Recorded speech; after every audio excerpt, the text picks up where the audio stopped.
bertugas pada pagi hari ini. Di sini tadi kan sudah dilakukan pemeriksaan ya Bu. Ini benar dengan Ibu Kristi. Baik, Ibu Kristi usianya 24 tahun ya. Wah, baru melahirkan anak yang pertama ya Ibu ya. Oh iya, dan alhamdulillah hari ini Ibu pulang ya, kan udah 2 hari, udah bisa pulang kan Bu. Nah baik, jadi hasil pemeriksaannya tadi Ibu tekanan darahnya itu 110/80 mmHg, kemudian nadinya 80 kali per menit, suhunya 36,7 derajat, kemudian pernafasannya itu ada 27 kali per menit. Kemudian tadi kan sudah dilakukan pemeriksaan ya Bu, dan sudah keluar ASI pertama yaitu ASI kolostrum. Nah, di sini nanti saya akan menjelaskan kembali mengenai ASI eksklusif Ibu. Nah, sebelumnya Ibu sudah mengerti belum ASI eksklusif itu apa? Nah, baik, jadi ASI eksklusif itulah adalah ASI yang diberikan kepada anak selama 6 bulan, dari anak itu baru lahir sampai berusia 6 bulan tanpa ada makanan tambahan lainnya Ibu.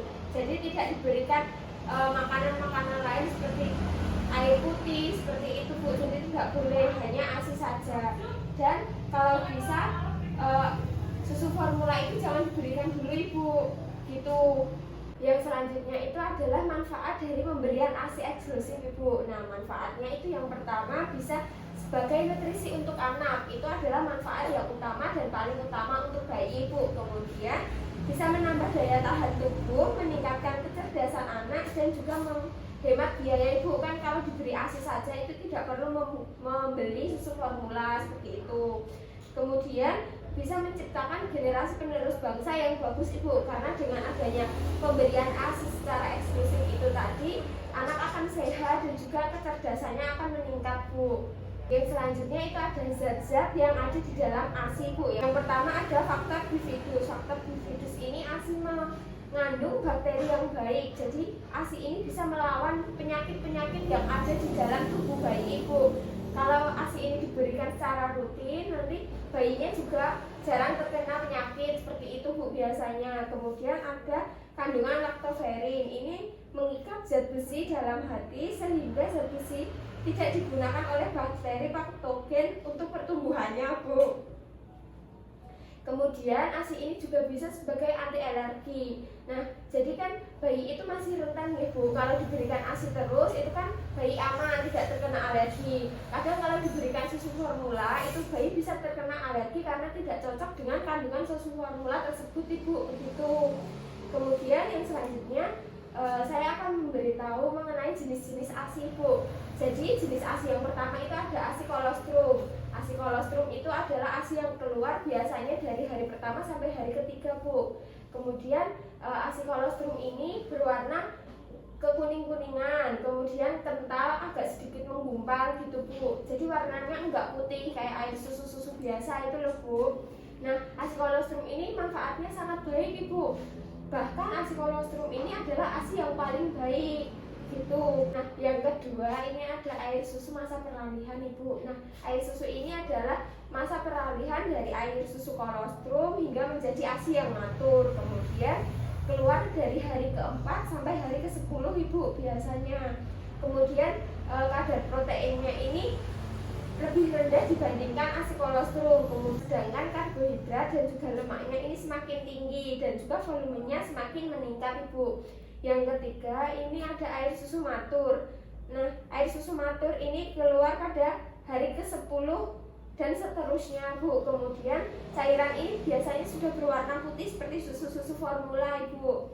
Kemudian tidak menggumpal jika dipanaskan dan bisa sebagai antibodi atau sebagai kekebalan untuk bayi. Nah, dari yang saya jelaskan tadi apakah ada yang ingin ditanyakan Ibu? Baik, saya lanjutkan nih Ibu. Nah, selanjutnya ini saya akan mengajarkan Ibu bagaimana caranya memperbanyak ASI dengan cara memijat payudara Ibu. Nah, jadi caranya itu Ibu bisa meletakkan tangan Ibu ke payudara seperti ini, jempolnya di atas dan empat jari ini untuk memijat. Biasanya dari atas ke bawah seperti ini. Dan memutar ya Bu, jadi jangan satu sisi aja tapi memutar. Nah, biasanya itu Ibu bisa menggunakan wadah untuk menampung ASI nanti jika ASInya keluar Ibu, seperti itu. Selain itu, cara memperbanyak ASI, Ibu juga bisa menyusui ASI itu dengan teratur. Jadi jangan dibatasi waktu ya Ibu. Jadi Ibu bisa menyusui anak Ibu itu semaksimal mungkin. Jadi tidak perlu dibatasi oleh jam ya Bu. Kemudian Ibu bisa tidur di sebelah anak Ibu agar mempermudah nanti kalau Ibu mau memberikan ASI. Kemudian Ibu harus cukup istirahat dan minumnya itu dicukupkan. Jadi kan Ibu memberikan nutrisi kepada anak Ibu, jadi nutrisi Ibu itu harus terpenuhi terlebih dahulu gitu Bu. Nah jadi begitu ya Bu cara memperbanyak ASI tadi. Cara memerasnya dengan jadi ditempelkan di payudara, kemudian dipijat ke bawah. Dan saat memijat ini harus ada wadah untuk menampung ASI Bu. Bisa dengan sebelum memeras ASI itu bisa dikompres dulu dengan air hangat agar payudaranya itu rileks dan dapat memproduksi ASI lebih banyak Bu. Kemudian saya akan menjelaskan kepada Ibu bagaimana caranya menyimpan ASI dengan baik. Itu yang pertama bisa di udara terbuka atau udara bebas. Itu biasanya ASI bisa bertahan selama 6-8 jam Bu. Kemudian kalau disimpan di lemari es atau di freezer itu biasanya ASI bisa bertahan sampai 24 jam.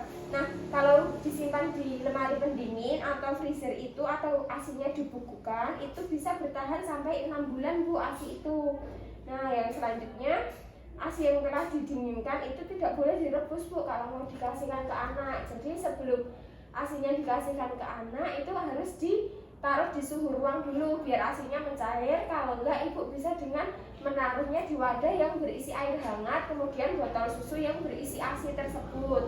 Nah, kalau bisa juga saat memberikan ASI kepada anak itu jangan pakai debu, tapi lebih bagusnya pakai sendok seperti itu.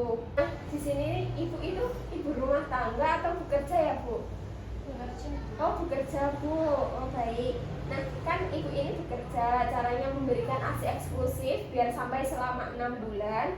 Itu selama masa cuti itu Ibu memberikan ASI saja, jangan ada tambahan susu formula ya Bu kalau bisa. Kemudian selama cuti ini Ibu juga bisa mengajarkan anak Ibu untuk minum susu dari sendok tadi. Jadi nanti biar anak Ibu itu tidak kebingungan mencari puting kalau mau menyusu Bu. Nah, yang selanjutnya sebelum berangkat kerja itu Ibu bisa menyusui bayi Ibu. Kemudian saat sampai di tempat kerja Ibu itu bisa pumping biar nanti payudaranya tidak penuh dan tidak terjadi bendungan ASI Bu. Nah, setelah pumping itu biasanya kan di kantor-kantor itu ada lemari pendingin ya Bu. Kalau enggak Ibu bisa membawa sendiri. Jadi nanti ASINya disimpan di situ. Setelah itu kalau mau diberikan ke anak tadi harus dihangatkan seperti itu ya Bu. Ya Bu. Nah, jadi itu Bu yang dapat saya sampaikan mengenai ASI eksklusif. Apakah ada yang ingin ditanyakan lagi Bu? Oh baik, tidak ada ya Bu. Saya rasa Ibu sudah jelas ya. Saya izin untuk mengevaluasi Ibu terlebih dahulu ya. Tadi ASI tadi diberikan selama berapa bulan Bu untuk ASI eksklusif? Oh baik, selama 6 bulan ya Bu. Jangan dikasih susu formula kalau bisa. Dan nanti diteruskan sampai usia 2 tahun tapi dengan diimbangi makanan tambahan atau MPASI itu ya Bu. Baik Ibu, mungkin cukup itu ya Bu yang dapat saya sampaikan. Jangan lupa jaga kesehatan, kemudian perbaiki lagi pola makannya ya Bu. Terima kasih Bu, selamat pagi.